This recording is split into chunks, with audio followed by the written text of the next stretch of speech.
You too. Crazy word. Crazy work. You can't treat him like any of the other niggas around here because he ain't like any of the other niggas around here. You got it? No, man. Talk to me nice. What up, YouTube? Big T.O. Heavy Bag TV. Man, if you don't get your goof ass in here and hit the bag.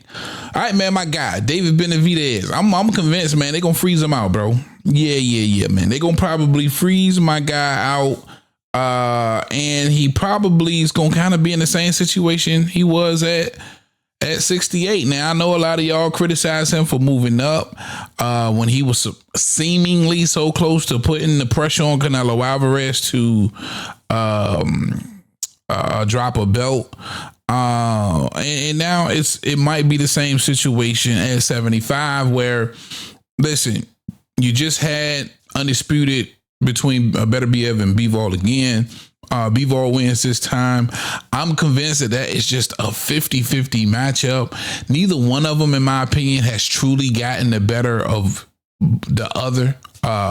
Some people feel like Bivol won them both, but either way, extremely close fights, in my opinion, that could have went either way. In my opinion, that's just my opinion from what I saw. I give Beterbiev a lot of credit for the early work in those rounds that he was doing. It just seems like it was getting neglected or negated at some point in the fights. But just a 50-50 matchup. And listen, I was on the fence about David Benavidez being able to handle either one of these guys because I do truly feel he's a runt in the division. I don't think he belongs at 75, clearly because of the power and the size difference, in my opinion. When you look at him versus a Morel, when you look at him versus a Vostik, and more than likely when you look at him versus a Bivol or Beterbiev, all of these guys are just bigger than David Benavidez, in my opinion. He just has like that I used to be a fat kid body mass, right? But if he worked hard and stayed in the gym, I don't see him having any issues making 68 like he had been doing. And to remind some of y'all, he was coming in lighter in a lot of those fights than even a Canelo Alvarez. Go back, do your Googles, and look. I mean, this is just facts. And I just don't think he was having an issue making 68. I think it was just more of a pressure. Oh, you're big, because Canelo fans were saying that he was big, and to move to 75. But now that he's there, to me, he's the runt. He's the underdog, right? And I've always enjoyed rooting for the underdog. And when I look at the style matchup, what he brings to the table, how he's able to cut off the ring versus those boxers, right? When you look at a Morel or a Caleb Plant fight, right? Or even an Andre fight, does a great job of cutting that ring off, or a Vostik fight, right? I think he would be able to implement that very well versus Dmitry Bivol. I like Bivol, but not the biggest puncher. I don't think he can get the knockout of David Benavidez. I think he can go into that fight not sweating the knockout. And say what you want about Benavidez, he showed that he has a chin. I think he got rocked at least twice in the Morel fight, and he bounced right back. I think he would do the same versus somebody like a Bivol.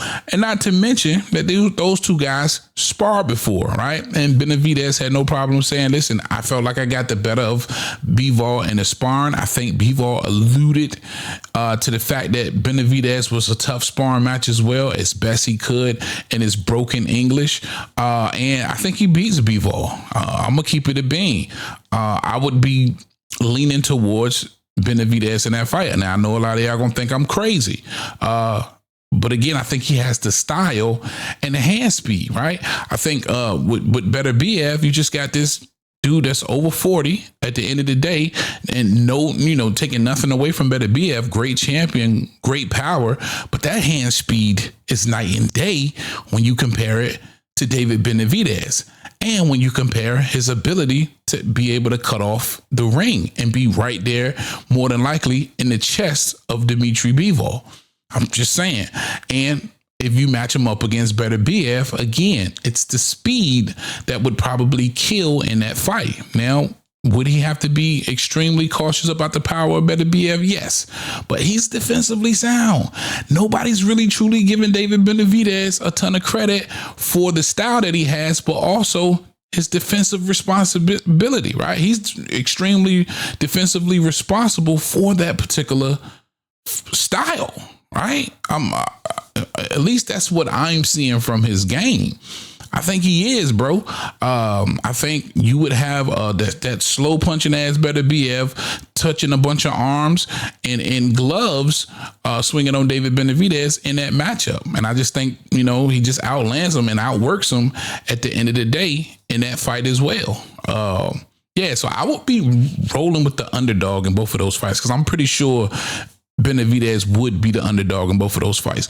But listen, I don't think either one of them is in a rush at all to see the likes of David Benavidez. It's going to come down to money when it comes to Bivol and Beterbiev. Not sure what he's going to do. He's probably contemplating retirement, or if in fact they do the trilogy. Turkey wants a trilogy. More than likely the bag's going to be big enough for the trilogy. So that probably happens. And again, David's outside looking in. I hate to say it, but I would rather see the Caleb Smith fight, who just recently picked up the WBO interim. In the meantime, let David Benavidez pick up a third interim belt. Unify some more interim belts, man. Definitely want to know your thoughts. I know you think I'm crazy as hell, but that's how I feel, man. I'm fucking with DP, man.